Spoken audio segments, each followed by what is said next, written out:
అందరికీ నమస్కారం. Welcome to my channel. ఈ వీడియోలో ఏపీ ప్రభుత్వ ఉద్యోగులకు, పెన్షనర్లకు సెప్టెంబర్ నెల జీతాలు, పెన్షన్లు జమ అయ్యే తాజా సమాచారాన్ని తెలుసుకుందాము. వీడియోనైతే ఎక్కడే కానీ స్కిప్ చేయకుండా ఎండ్ వరకు చూడండి ఫ్రెండ్స్. అప్పుడే ఇన్ఫర్మేషన్ పూర్తిగా అర్థమవుతుంది. అలాగే వీడియో చూస్తున్న ప్రతి ఒక్కరు వీడియోకి లైక్ చేయండి. ఈ వీడియోని తోటి ఉద్యోగ పెన్షన్ మిత్రులతో అయితే షేర్ చేయండి. కొత్తగా మన ఛానల్ చూస్తున్న వారు సబ్స్క్రైబ్ చేసుకున్నట్లయితే దయచేసి మన ఛానల్ని సబ్స్క్రైబ్ చేసుకోండి. దీని ద్వారా నేను చేసే లేటెస్ట్ వీడియోస్ అన్ని మీ వరకు రీచ్ అవుతాయి. ఆలస్యం చేయకుండా వీడియోలోకి అయితే వెళ్ళిపోదాము. ఫ్రెండ్స్, నిన్నటి రోజున ఏదైతే జమ అవుతుంది అనుకున్నామో కానీ నిన్నటి రోజున ఎటువంటి జీతాలు కానీ పెన్షన్లు కానీ జమ కాలేదండి. సో బిల్లులలో మూమెంట్ కూడా లేదు. కానీ నిన్న రాత్రి నుంచి అయితే కొద్దిగా మూమెంట్ రావడం జరిగింది. సో ఈ బిల్ వచ్చేసి waiting for in process for payment disbursement through RBI e Kuber స్టేజ్లో ఉంది. అంటే ఇది ఒక అవుట్సోర్సింగ్ ఎంప్లాయీ యొక్క శాలరీ బిల్ అండి. Bills moving to e Kuber. So outsourcing employees కూడా ఈకుబెర్ స్టేజ్కి అయితే వెళ్ళిందనమాట నిన్న రాత్రి. సో ఈ బిల్లు కూడా ఈరోజు జమ అవుతుంది. అలాగే మరొక బిల్లు ఇక్కడ చూసుకున్నట్లయితే ఎర్రగొండపాలెం ఫ్యామిలీ పెన్షన్ బిల్ అయితే ఈకుబెర్కి వెళ్ళింది. చూడొచ్చు, in process for payment disbursement through RBI e Kuber అని అయితే పేమెంట్ పెండింగ్ స్టేటస్ చూపించడం జరిగింది. ఇంకా కొన్ని బిల్లులు మాత్రమే వెయిటింగ్ ఫర్ ఫండ్ క్లియరెన్స్ స్టేజ్లో ఉన్నాయి. సో ఇది Visakhapatnam Seethammadhara family pensioner bill అండి.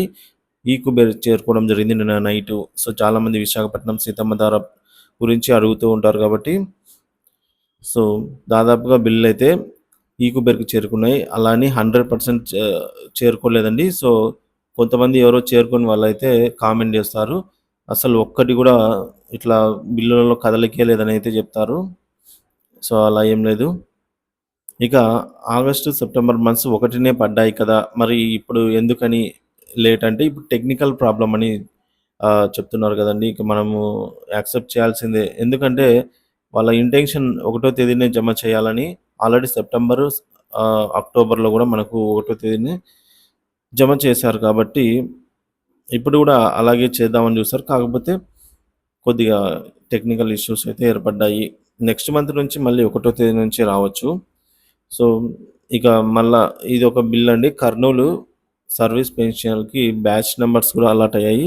ఇలాంటి బిల్లులు ఈరోజు ఉదయమే ఫ్రెండ్స్, ఈరోజు ఉదయం మనం చూసుకున్నట్లయితే ఎంత లేదన్నా కూడా ఈరోజు ఒక 80% బిల్లులు జమ అవుతాయనేది తాజా సమాచారం. మిగిలిన 20% ఏవైతే ఉన్నాయో అవి రేపు అలా జమ అవుతాయి.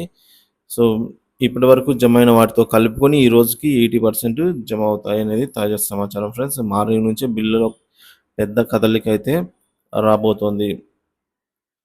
సో అందరికీ వస్తుంది, కొంచెం ఓపిక పట్టండి.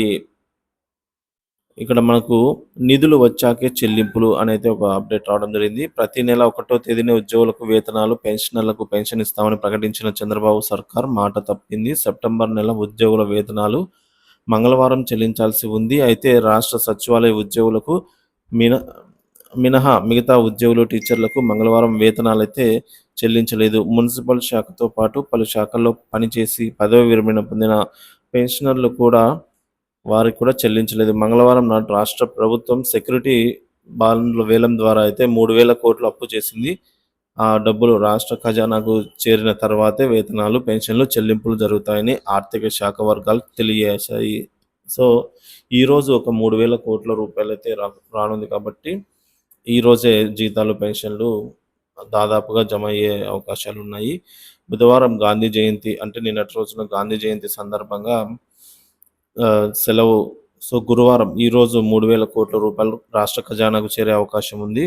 దీంతో గురు, శుక్రవారం వరకు వేతనాలు, పెన్షన్లు ఎదురు చూడక తప్పదు. అంటే ఈరోజు రేపట్లో పూర్తి స్థాయిలో జమ అవుతాయని చెప్పేసి మనకు వైఎస్ జగన్మోహన్ రెడ్డి గారి మీడియా పత్రిక అయినటువంటి సాక్షినే తెలియజేసింది ఫ్రెండ్స్. సో ఇక మన మిత్రులు కొంతమంది కామెంట్ చేశారు, అవి కూడా అయితే చూసేద్దాం. సో ఫ్రెండ్స్, ఇక్కడ చూడొచ్చు, నిన్నటి రోజున ఎవరికి రాలేదండి. అదేమి నేను వచ్చాయని అయితే చెప్పలేదు. అందులో అబద్ధం ఏముందో తెలియగలరు. హాయ్ అండి, హాయ్. Pension not credited. ముందుగా పెన్షనర్స్కి మనీ ఇస్తే బాగుండును. కరెక్ట్ అండి. దొంగ చెప్పద్దు. దొంగ బ్రో, మీరు తెలుగు నేర్చుకోండి. ఓకే అండి. Thanks for your suggestion. మీరే నేర్పించొచ్చు గదా! మీ మొహం మండినట్టే ఉంది ఈ వార్త. ఏంటి ఫ్రెండ్స్ అసలు ఈ మధ్య కామెంట్స్ చదవాలంటేనే ఏదోలా ఉంది. చాలామంది కొంతమంది సజెషన్ ఇస్తున్నారు. ఇలాంటి వేస్ట్ కామెంట్స్‌ని ఎందుకు చదువుతారు? టైమ్ వేస్ట్ అని జెప్పేసి. కాకపోతే ఏదన్నా ఉంటుందేమో అని జెప్పేసి చదువుతున్నా. చదివే వరకు అర్థం గాదు గదండీ! సో, ఫస్ట్ టైమ్ నేను మీ ముందే చదువుతున్నా. నీకు బుద్ధి, జ్ఞానం ఉంటే ఒకటో తేదీన పెన్షన్స్ వస్తాయని చెప్పవద్దు. ఓకే. ఏం చెప్తామండి. ఇవన్నీ చదివి లైట్ తీసుకోవడమే. మనం ఎవరం ఆంధ్రులం. ఆంధ్రులం అయితే ఒకటో తేదీ జీతాలు జమ కావా? దాని ఇంటెన్షన్ ఏందో కూడా నాకు అర్థం కావట్లేదండి. మళ్ళీ ఒకసారి కామెంట్ చేయండి. అరుణ కుమార్ గారు. దయచేసి ఒకటో తేదీన వస్తాయని చెప్పవద్దు.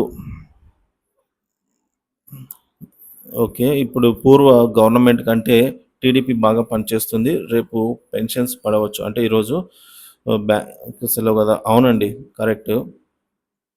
సో, నిన్నటి రోజున హాలిడే. ప్రభుత్వమైనా ఏం చేస్తుంది చెప్పండి? వాళ్ళు ఇంటింటికి తెచ్చి ఇవ్వలేరు గదండీ! ఇప్పుడు ఫ్రెండ్స్ ఇక్కడ ఒక విషయం అయితే తెలియజేయాలి. ఏంటంటే సామాజిక పెన్షన్స్‌కి ఇంటింటి దగ్గరికి వెళ్లి ఇస్తారు. ఎలా ఇస్తారు? అక్కడ ప్రాసెస్ ఏంటి? వాళ్ళ యొక్క బయోమెట్రిక్ తీసుకొని అయితే చెల్లింపు జేస్తారు. వాళ్ళ చేతికి క్యాష్ అయితే ఇస్తారు. అదే ఉద్యోగులకు, పెన్షనర్స్‌కు ఈ బయోమెట్రిక్ ఉండదు. క్యాషు ఉండదు. వీళ్ళకొచ్చేసి ఏవీసీ యాన్యువల్ అంటే సంవత్సరానికి ఒకసారి వెరిఫికేషన్ ఉంటాది. ఇలా ఎవ్రీ మంత్ వెరిఫికేషన్ ఉండదు. సంవత్సరానికి ఒక వెరిఫికేషను. వీళ్ళకి క్యాష్ కాకుండా బ్యాంక్‌లో జమ చేస్తారు. మరి ఇక్కడ గవర్నమెంట్ ఏదైనా ఇనిషియేట్ తీసుకోనికి గవర్నమెంట్ చేతిలో ఉంది ఇది. ఫ్రెండ్స్ ఒకసారి బాగా ఆలోచించండి. లాజికల్‌గా ఆలోచించండి ఫ్రెండ్స్. ఇక్కడ ఒకటో తేదీన జీతాలు, పెన్షన్‌లు జమ చేయడానికి ఇక్కడ గవర్నమెంట్ ఇనిషియేట్ చేసుకోనికి ఇదంతా గవర్నమెంట్ మీద డిపెండ్ అయింది. వెళ్తారు, బయోమెట్రిక్ తీసుకుంటారు, క్యాష్ ఇస్తారు. ఇది గవర్నమెంట్ చేతిలోనే ఉంది కాబట్టి ఫాస్ట్‌గానే గవర్నమెంట్ పని చేస్తాంది. ఇక్కడ పని చేయట్లేదని ఎవరు చెప్తారు చెప్పండి? ఇక్కడ ఏవీసీ తీసుకుంటారు. ఇయర్లీ వన్స్ తీసుకుంటారు. ఇది కూడా గవర్నమెంట్ చేతిలో ఏముంది చెప్పండి? మనం ఎప్పుడు ఇది మనమే సబ్మిట్ చేయాలి. ఏవీసీ అనేది మనమే ఒక ఫిబ్రవరి మంత్ సంథింగ్ ఒక 1 మంత్ అంతా టైమ్ ఇస్తారు. ఆ మంత్‌లో ఎప్పుడైనా మనమే సబ్మిట్ చేయాలి. ఇది మన ఫ్రీ ఆఫ్ చాయిస్ అనమాట. ఎప్పుడైనా సబ్మిట్ చేసుకోవచ్చు. కానీ ఇక్కడ వాళ్ళొచ్చినప్పుడు మనం ఉండాలి. లేదంటే మళ్ళీ ఇక్కడ కూడా రాదండి. ఫ్రెండ్స్ ఇక్కడ ఇంటి దగ్గర లేము అన్నా గూడా, లేదంటే బయోమెట్రిక్ పడకపోయినా ఇక్కడ పెన్షన్ రాదు పూర్తిగా. కానీ ఇక్కడ అలాంటి పరిస్థితులేం లేవు. మనకు ఏవీసీ సబ్మిట్ చేస్తాము. బ్యాంక్ అకౌంట్‌లో జమ అవుతుంది. వస్తుంది 1, 2 రోజులు లేట్ అవుతుంది. ఇది టెక్నికల్ ఇష్యూ. ఇందులో గవర్నమెంట్ ప్రమేయం ఏముందో మీరు నాకు ఇప్పుడు చెప్పండి ఫ్రెండ్స్. సో, ఇందులో బ్యాంకు అంటే వాళ్ళు టెక్నికల్‌గా వెళ్లి వాళ్ళు కొన్ని ఇన్‌స్ట్రక్షన్స్ అయితే ఇస్తారు. ఇలా జరగకుండా చూసుకుంటారు గానీ, అన్‌ఎక్స్‌పెక్టెడ్ థింగ్స్ ఎక్కువ జరగనికి ఇక్కడ ఛాన్స్ ఎక్కువ ఉందన్నమాట. అంటే ఏ ప్రాబ్లమ్ ఎటువైపు నుంచి రావచ్చో చెప్పలేము. ఒక సిస్టమ్‌లో ఉన్నప్పుడు ఇవన్నీ కంప్యూటర్స్ ఇవన్నీ పనిచేయాలి కాబట్టి, సో, ఇవి హ్యూమన్స్ చేతిలో ఉండేది అంటే ఎక్కువగా కంప్యూటర్స్ వాటి చేతుల్లోనే ఉంటది కాబట్టి, సో, ఆటోమేటిక్ పేమెంట్ సిస్టమ్ కాబట్టి, అక్కడ మనం ఎంత జాగ్రత్త తీసుకున్నా గూడా బై మిస్టేక్ జరగొచ్చు. ఇక్కడ అలా జరగనీకి ఛాన్సే లేదు. అందుకే ఇవి సామాజిక పెన్షన్స్ ఒకటో తేదీనే 98% ఇచ్చారు నిన్నటి రోజునే ఒకటో తేదీనే. గవర్నమెంట్ సమర్థవంతంగానే పనిచేస్తుంది. ఈ గవర్నమెంటే అని నేను ఇదొక్కటే అని చెప్పట్లేదు. గత వైసీపీ ప్రభుత్వం గూడా ఒకటో తేదీనే మార్నింగ్ 5 ఏఎంకే ఇంటికెళ్ళి ఇస్తున్నారండి. గవర్నమెంట్ ఆ విధంగా పనిచేస్తుంది. ఏ గవర్నమెంట్ అయినా గూడా. ఇవి వాళ్ళ చేతుల్లో లేదు కాబట్టి ఇలా అయితే ఉంది. సో, చాలామంది దీన్ని నెగెటివ్‌గా తీసుకుంటారు. ఓకే అండి. పర్లేదు నెగెటివ్‌గానే తీసుకొని కామెంట్స్‌లో తెలియజేయండి.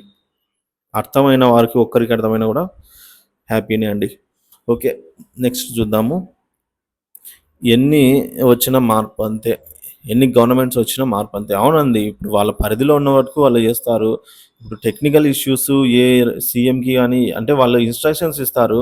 ఇప్పుడు మనమే చూస్తున్నాము. బయోమెట్రిక్ పడలేదంటే రేషన్ షాప్‌కెళ్తాము. అంటే చాలామందికి రేషన్ లేదనుకోండి. అక్కడ బయోమెట్రిక్ పడలేదు అంటే రేపు రండి అంటారు. ఆ!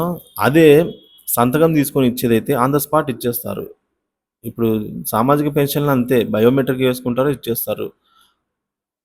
సో, ఆఫ్‌లైన్ అయితే ఈజీగా అయిపోతుంది. మరి ఆన్‌లైన్ పెట్టారు కాబట్టి వెయిట్ చేయాల్సిందే అండి. తప్పదు. సో, నెగెటివ్‌గా కామెంట్స్ దంచి పడేసేయండి ఇక. ఇదొక్కటి చాలు గదా! ఓకే. No funds there. అవునండి. వాస్తవమే. నో ఫండ్స్ అయితే లేవు. మీరు ఎంప్లాయీస్‌కు ఆహ్, ఉయ్ ఉవ్విళ్ళూరిస్తున్నారా? ఎందుకండి? ఏపీలో ఎన్‌జీఓ, ఎస్‌కేయు థర్డ్‌న పెన్షన్స్ నాకు తెలుసు. అవునండి. ఈరోజైతే జమవుతాయి. ఊళ్ళు ఊరిపోకండి. నేను నిన్నేం చెప్పలేదండి. అసలు నిన్నంతా నేను చెప్పింది ఈరోజు పడవు, ఈరోజు పడవు. ఫ్రెండ్స్ మీలో ఒక్కరైనా సరే అట్‌లీస్టు నేను నిన్న జేసినటువంటి 3, 4 వీడియోస్ ఏవో ఉన్నాయి. వాటిలో చూడండి ఒక్కసారి గూడా జమ అవుతాయంటే నేను ఒక్క వీడియోలో ఒక్క పొరపాటున గూడా చెప్పలేదు. మరి మీరు ఊవిళ్ళు ఎట్లా ఊరిపోయారనేది నాకు అర్థం గాలేదు. ఓకే అండి. మీరు గూడా కామెంట్ చేయండి. అప్డేట్స్ ఇస్తున్నారు. ఆయన అప్డేట్ ఇస్తున్నందుకు ఆయనకి కూడా కొందరు చెత్త కామెంట్స్ పెడుతున్నారు. కరెక్టే అండి. అప్డేట్ ఇస్తున్నా గూడా. అది తప్ప కొందరు తెలుసుకోండి. ఆయనకి తెలిసిన విషయం మాత్రమే చెప్తున్నారు. ఆయనకి ఆయన్నే క్వెషన్ చేస్తే ఆయన ఏం చేయగలరు? ఆయన మనకు పెన్షన్స్ గానీ, సాలరీస్ గానీ ఇవ్వలేరు కదా! అవునండి. కరెక్ట్‌గా చెప్పారు మీరు. శంకర్ గారు. సో, నాకు తెలిసింది నేను చెప్తున్నాను. అప్డేట్స్ అయితే ఇస్తున్నాను. నెగెటివ్‌గా కామెంట్ ఏదో నేనే నా సొంత డబ్బులు నేను ఇస్తున్నట్టుగా నన్నడిగితే నేనేం చేయలేనండి. సో, ఈయన కరెక్ట్‌గానే చెప్పారు. చాలా థాంక్స్ అండి శంకర్ గారు. ఏ గవర్నమెంట్ వచ్చినా గూడా పెన్షన్స్ పరిస్థితి ఇంతే. అవునండి. అంటే ఇప్పుడు ఇక్కడ మనము తెలుసుకున్నాం గదండీ ఇందాకే. గవర్నమెంట్ చేతిలో ఉండేది లేనిది అంటే టెక్నికల్ ఇష్యూస్ రాకుండా చూసుకుంటారు గానీ, ఏ సైడ్ నుంచి టెక్నికల్ ఇష్యూస్ ఒస్తాయో అనేది ఎక్స్‌పర్ట్స్‌కి గూడా తెలీదు గాబట్టి, సర్వర్ డౌన్ ఇవంతా ఇండియాలో కామనే అండి. మనది ఫారెన్ గాదు గదండీ. అంటే ఫారెన్ అంటే మళ్ళీ కంపేర్ జేసి అనుకుంటారు. అలా ఏం గాదు. అక్కడ అడ్వాన్స్ సిస్టమ్స్ ఉంటాయి. మనకు లేవు అంతే. Why why the pension payment is late. ఈరోజు జమ అవుతాయి చూసుకోండి. సీరియస్‌గా పని చేయించుకోండి. సీరియస్‌గా సాలరీస్ ఇవ్వండి. సాలరీస్ ప్రతి నెల ఇవ్వాలి కాబట్టి ఆహ్, సర్వీస్ సర్వర్స్ పని చేయడం లేదు. స్లో అనే బదులు పేమెంట్ సొల్యూషన్ సీరియస్‌గా ఆలోచించండి. ఒక నెల ప్రాబ్లమ్ వస్తే నెక్స్ట్ మంత్ రిపీట్ అవ్వకుండా చూసుకోవాలి. మనీ ఇవ్వకపోతే బజార్‌లో సరుకులు ఇవి కొనలేం. ఇది కరెక్టే అండి. ఒకసారి రిపీట్ అయిన ఏదైనా ప్రాబ్లము అలాంటిది మళ్ళీ రిపీట్ కాకుండా అయితే గవర్నమెంటు చూసుకోవాల్సి ఉంటుంది. సో, ఐ థింక్ ఇది ఫస్ట్ టైమే అనుకుంటా నాకు తెలిసి. సెకండ్ టైమో. అంటే డిఫరెంట్ టైప్స్ అయితే వస్తా ఉంటాయి. మొత్తానికి నేను జెప్పేదేందంటే వైసీపీ అయినా సరే, ఈ టీడీపీ అయినా సరే, కూటమైనా సరే, ఏ ప్రభుత్వం ఉన్నా సరే, ఒకటో తేదీన వాళ్ళు జీతాలు, పెన్షన్‌లు జమ చేయడానికి ఎంతో కృషి చేస్తారు. ఇంక ఔట్ ఆఫ్ వాళ్ళ కంట్రోల్ అంటే ఒకరు, ఇద్దరు కాదు గదండీ. డబ్బులు ఇప్పుడు సామాజిక పెన్షన్ అనేది తీసుకెళ్ళి ఇస్తారు. దానికి ఆ ప్రాసెస్ ఉంది. దీనికి ఆ ప్రాసెస్ లేదు గాబట్టి, వాళ్ళ చేతిలో ఔట్ ఆఫ్ అయిపోయిందనమాట. సో, అందుకు వాళ్ళని మనం గూడా ఏమి అనలేము. సో, వాళ్ళ ఇంటెన్షన్ అయితే జమ చేయాలని. ఇవ్వము అనైతే ఎవరు అనరు కదండీ. అనలేరు కూడా. వాళ్ళకి అధికారం లేదు. అబ్బా! ఆణిముత్యం లాంటి సత్యనారాయణ ఇలాంటి వాటికి రిప్లై ఇవ్వనండి. సో, ఇలాంటి కామెంట్ చేసే వాళ్ళకి ఒకసారి ఆలోచించుకోండి. నేను ఇంత కష్టపడి వీడియో చేస్తా అంటే మీకు ఇలా అయిపోయింది. ఏం చేద్దాం? వదిలేయండి ఇక. ఆ గవర్నమెంట్‌లో ఏ గవర్నమెంట్‌లో అయితే లబోదిబో అన్నారు. ఈ గవర్నమెంట్ ఇస్తే సర్దుకొని కొందరున్నారు. ఇది ఆహా! ఎర్రిపప్పతనం కాదా అంట. వస్తాయండి ఈరోజు. ఆగండి ఫ్రెండ్స్. ఈరోజు, రేపట్లో పూర్తి స్థాయిలో జమ అవుతాయని ఎవరు మన సాక్షి మీడియానే జెప్పింది. ఇంకా దానికి తిరిగే లేదు గదండీ. ఇక్కడ మళ్ళీ వివక్ష చూపించానంటారేమో. అనుకోండి ఫ్రెండ్స్. ఏం గాదులెండి. ఇక చాలా అయితే కామెంట్స్ ఉన్నాయి. నేను వీడియో లెంత్ ఎక్కువైంది. ఇక్కడ అన్నట్టుగా సోది ఆపేస్తున్నాను. నెక్స్ట్ తర్వాత వీడియోలో మిగతా కంటిన్యూ చేద్దాము. ఈలోపు మీరెవరైనా సరే కామెంట్ జేయండి. కామెంట్ జేసిన ప్రతి ఒక్కరికి కూడా థాంక్సు. మీ అభిప్రాయాన్ని తప్పకుండా మళ్ళీ ఈ వీడియోలో కామెంట్ చేయండి. బాయ్.